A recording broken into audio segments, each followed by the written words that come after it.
Released in 2004 by Neversoft, Tony Hawk's Underground 2, commonly known as Thug 2, was the studio's 6th entry into the famous skateboarding gaming franchise, and the 3rd game of the 6th console generation. Released on the PS2, the original Xbox, PC, and for the PSP as a later released remixed version. There was also a Game Boy Advance port, but that is of course quite a different game. The game released to mixed but generally positive reviews. At the time, it gave the series its lowest Metacritic score yet, of 83, perhaps foretelling the series' eventual decline from popularity.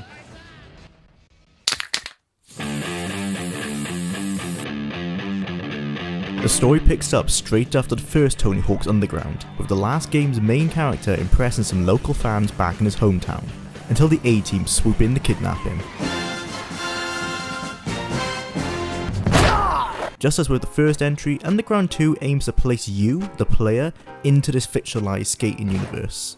Where the Pro Skater games aim to make you feel like a pro, the Underground games make you feel like you're one of the boys, a close friend to the pros, but a unique person yourself. You are the star of the game, instead of whatever Pro Skater you pick at the start of the stage. Thug 1 was a departure from the Pro Skater games when it came to its main mode, added a serious tone and a compelling narrative with a clear villain and an actual story that had genuine emotions and level of thought put into it. Thug 2 instead returns to the more gamey and juvenile tone of the Pro Skater installments, which can be seen in the graphical style itself. People not only act more cartoonish, but they look it too. The van hitting the playable character and kidnapping him is a great analogy for Neversoft turning their back on the seriousness they had introduced and instead returning to the form of the classic games. Gameplay takes precedent over story, which is how it should be in a Tony Hawk's game. We're here to do some sick tricks and massive combos, not listen to an in-depth movie. Don't get me wrong, I enjoyed Thug 1 for what it did, but I personally enjoy a less serious feeling when it comes to skating games and sport games in general. Thug 1's villain, Eric Sparrow, is now relegated to the comic relief in this game, again showing Neversoft's departure from the narrative they had built in Thug 1. So, what's this game's story about? World Destruction Tour! Around the world's sick as hell skating competition that Tony and I threw together and you Jagoffs are gonna compete in! The early 2000s were seeing a big cultural shift in the US and by extension the UK. Shows like MTV's Jackass and Viva La Bam were at the height of their fame. Not only due to Tony Hawk's and other pro skaters' association with Bam and his friends, but also as a way to try to appeal to a broader audience, it was decided that combining the success of Jackass into this game was the perfect way to advance the series and grow into a non-skater audience. And this worked. At least for me. I have no passion for skateboarding itself, I barely even knew about the sport until this game was released, but you can be sure as hell that this game appealed to me as a kid. As mentioned by Bam earlier, the World Destruction Tour follows the 2 teams of skaters as they travel the globe in an attempt to get the most points. How do you earn points? By committing acts of terrorism, of course.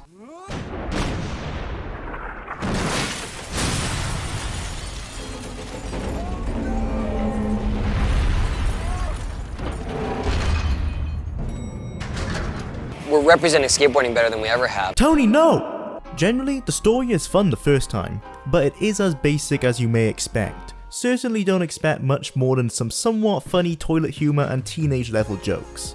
Fire in the hole!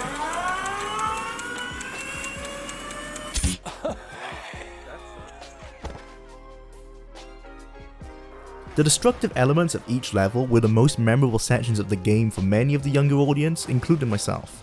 Being able to skate around the world and cause havoc and destruction as you went fitted perfectly with the rebellious nature of teenagers.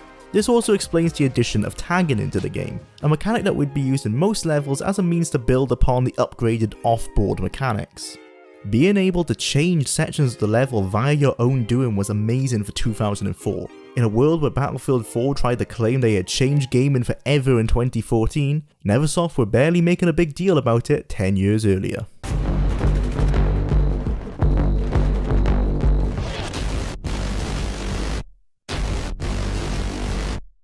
I will admit, however, that the real payoff of the destruction was the cutscene itself. The actual change it made to the level was minimal at best, ranging from some new rails to grind to a halfpipe. It was fun, but certainly not something you feel you needed to do each time you played the level. The basic gameplay follows the player entering one of 6 world locations and being given a list of tasks to complete. This generally consists of basic objectives like get a combo with this score, skate this line, do this unrelated task, tag this thing, and destroy this structure. As you work your way through the level, you can discover secret and bonus skaters. The secret skaters can vary from a random pro to a historical figure, and they unlock their own objectives when you play as them. The bonus character are generally a way to implement other vehicles into the game. These always stood out as weird to me. They play awkwardly and have only a fraction of the tricks available to them, and they're missing key gameplay features like wall riding as well. The main benefit they generally bring is additional speed. This is one of the many ways you can see Neversoft feeling that it was necessary to innovate with each release, but they unfortunately missed the mark here. While we're on useless innovation, let's talk about the rage mode. Well, saying that, there isn't really anything to say. When you bail, you can now spam a button to enter into rage mode, where the playable character smashes his board in a variety of different ways. This adds nothing to gameplay. The points are essentially useless. Sure, you can start your next combo with them, but why? You can earn the same amount of points doing a simple grind. I'm not gonna lie though, it is cathartic to do it when you actually are angry about ruining that perfect combo. You can also switch to a pro skater of your choice to unlock even more challenges. To 100% each level, it takes about 1 hour as an average player, meaning that the story stretches to around 6 hours, which is fairly short. But luckily for this game, the story mode is only a fraction of the content available. I won't spoil the story too much here because as stupid as it was, I legitimately think if you want to go out of your way to play this game and you haven't before, you actually will enjoy its story. Just don't expect anything better than the humour within Jackass itself. Overall, it has good pacing and at no point did I really feel bored, which is as high as a praise I can give to any game really, although it may be a little culturally insensitive by today's standards. Good luck including this into a remake, Vicarious Visions.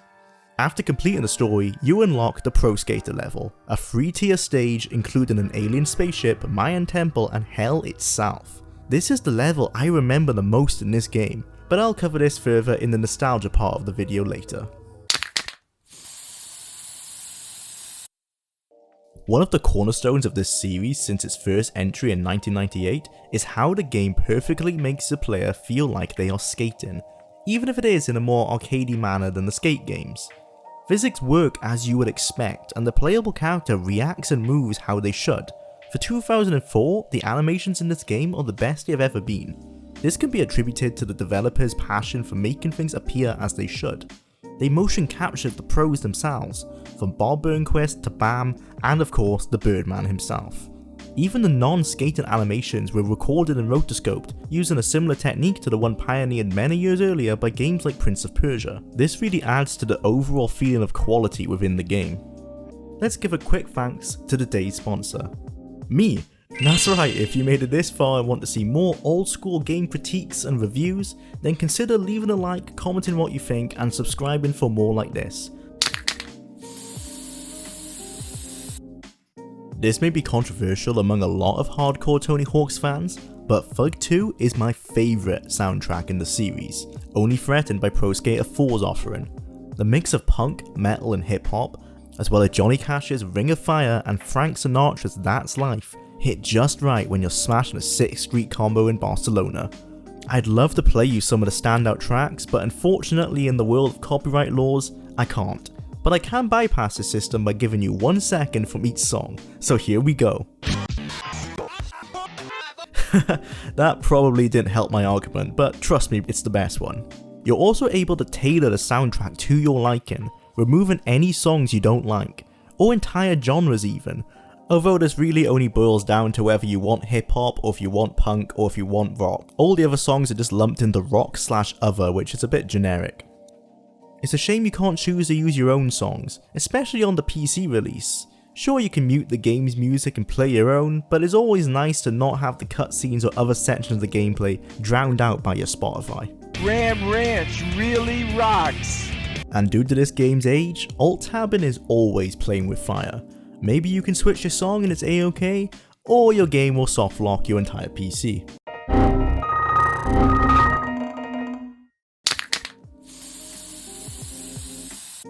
When it comes to playing the game itself, what can I say? Tony Hawk's invented and defined an entire genre of extreme sports games.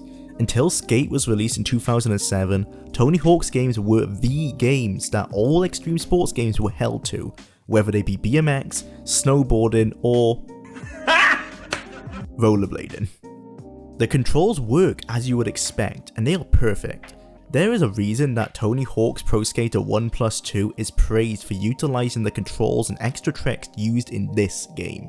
Most fans believe that Thug 2's controls and engine to be the most complete version in the series, hence it being used as a base for the ThugPro mod, which I'll discuss later.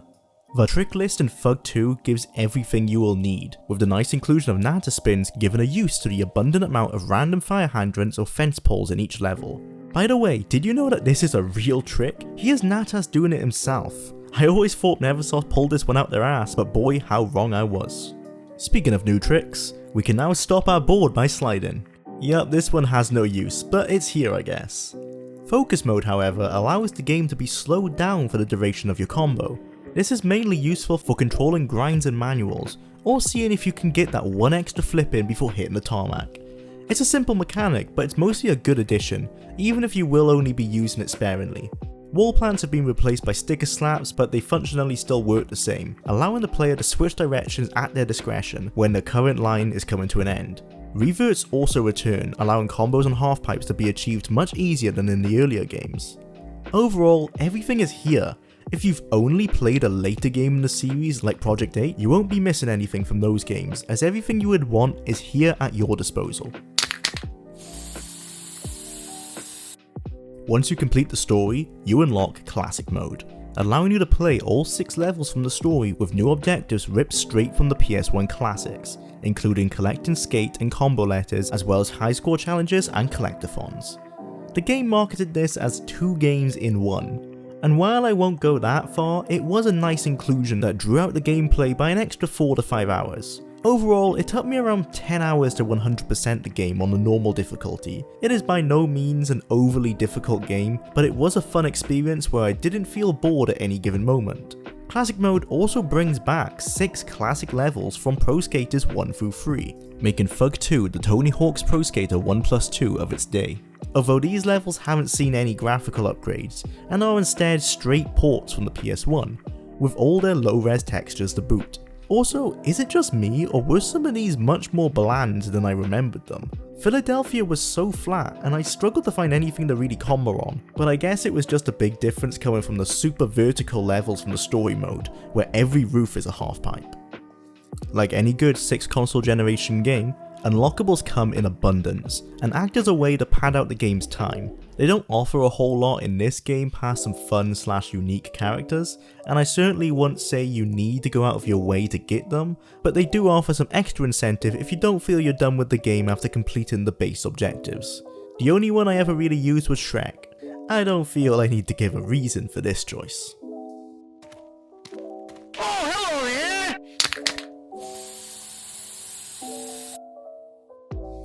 Yes, this game has even more content.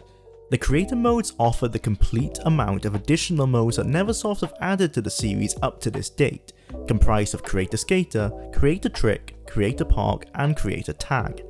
Let's start with Create a Skater, the personalization mode for this game. This is an area I was seriously surprised with when we're playing the game, mainly for how in-depth it is. You have so many options in every category that you really can create yourself fairly easily, or any other monstrosity that you can think of. I've recently been playing a lot of PS2 games from my childhood, including the Sims games for the console, and no lie, Thug 2 offers more character creation options than The Sims, a game made to simulate real people. You also have the option to add your own face to the game. This actually works really well. I can't think of any other 6th generation games that have face mapping abilities this good. Well, when you give it a decent photo that is. I find it interesting how this worked on the PS2. If you didn't have an iToy, you could instead alternatively take a pic and email it to Neversoft, who would then send you back a code. You could then enter the code into your game, and as long as you were connected to the PS2 network, you could download your face. Which begs the question, who paid the money for the network adapter but didn't have an iToy? Create a Trick allows you to create your own special trick. This hadn't really been built upon since its introduction in Thug 1, which is a shame because this had a lot of potential in my opinion. But as it is, it gives you a little bit of fun but doesn't add a whole lot to the game. But then again, the more customization the better is my view. Create a tag was added for the new tagging system. This is very reminiscent of Black Ops 1 for me, although that game did come out 6 years after this one. This is a very welcome addition, especially for online play with friends, where you can show off your creations. But knowing people back in 2004, I'm sure there were plenty of suspect graphics made. What am I saying? If they added this to Tony Hawk's Pro Skater 1+2, we would still have some dodgy creations. And as a survivor of Black Ops 1, I wouldn't have it any other way. Finally, Create a Park. This is a mode that in premise is amazing. You can make your own level, anything you can think of for you and your friends to skate on. Unfortunately, you are very limited here. Not only is the park size very restrictive, but so are your options of parts. Yes, you have more part options than ever before, but when you're given an area as big as a school ruler to work with, it doesn't really mean much. Some of the pre-made parks do offer a good few minutes of fun though, and more content is always welcomed. Being on PC, I didn't notice this, but a few reviews mentioned that these creator parks did have a few FPS drops. So if you're playing on a console, be aware that custom parks may get a little too complex for the hardware to handle. Unlike with many games from the early 2000s, the PC version of Thug 2 is an identical port to its console counterparts. It was ported by Beanox, who have become Activision's go-to for porting since. A good PC version is certainly not surprising in today's world. Hell, if anything, the PC versions are the superior versions, let's be honest. But back in 2004, the PC was being heavily shafted when it came to console games. Look at how Spider-Man 2 on console is a masterpiece, and on PC, it's literally a completely different and much worse game. While I grew up playing this game on the PS2, it hasn't aged gracefully, and is not very graphically impressive when stretched onto a modern flat-screen TV size. Alternatively, the PC version utilizing a widescreen 1080p mod holds up surprisingly well in my opinion. The cartoonized visual representation of real-world people and locations doesn't look all that bad for a title that is now 16 years old. The PC version can be a pain in the ass to find legally however. I understand that from a collection and rarity standpoint, the game may indeed be worth some of the ludicrous prices seen on eBay. But when I can walk into my local CEX and buy the PS2 version for less than a $5, that's when this is taking the piss. You didn't hear it from me, but there's been a rumour going around that you can find versions of the game on the internet. And there may or may not be a link that accidentally fell into this video's description where you could download it. Installation on the PC is fairly simple, but 2 patches are necessary to make it work well. One being the widescreen HD mod, and the other removing all blur effects from the game, as this can sometimes cause issues on PC. Unfortunately, online play does not work anymore, at least for me, but luckily the community has fixed this problem with a mod.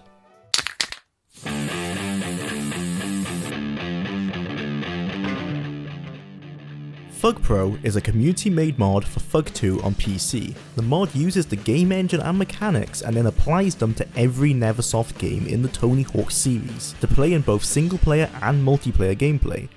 This mod came out in 2013 and is technically still in beta, but it works perfectly for me. I seriously recommend this to anyone who is looking to use that dodgy link that may or may not be below. I will definitely link this mod in the description however. It adds essentially endless content to Thug 2, making it the go-to package for anyone looking to just hit some tricks and chill out. I'm going to be talking about this mod and my thoughts about the recent remasters in the next Jwlar plays, so keep an eye out for that next week. I played this game a ton back in 2006. It's one of those games I don't actually remember ever receiving, as my parents would very rarely allow me to have a game above my age rating. So getting a 16+ rated game when I was just 10 seems impossible to me, and yet I clearly remember playing the hell out of this title. My greatest memories came with the feeling of discovery you got when you did something epic in the game, especially when you released the undead in New Orleans and dived down into the pits of hell itself to perform an epic acid drop into a grind. This feeling was shown best in the Pro Skater level for me. I remember myself and my friends spending hours trying to discover all sorts of glitches and ways to progress in this level. When we found you could enter a Mayan temple and then into hell proper, it was like discovering a whole new dimension. Suddenly it felt like the game itself was endless and full of secrets we were yet to discover, especially when they gave you a level as kooky as Bermuda Triangle, full of mystery and craziness that lets a child's imagination run wild as we came up with all sorts of crazy ideas about what could be hidden. So, should you play Thug 2 in 2020? Without a doubt. Now I will recommend you go for that PC version I put in the description, but honestly it's exactly as you remember it, and it is in my opinion the best Tony Hawk's game. I know that might be a bit controversial, but it's simply the truth, especially when you consider that you can get ThugPro on the PC. Definitely check this one out.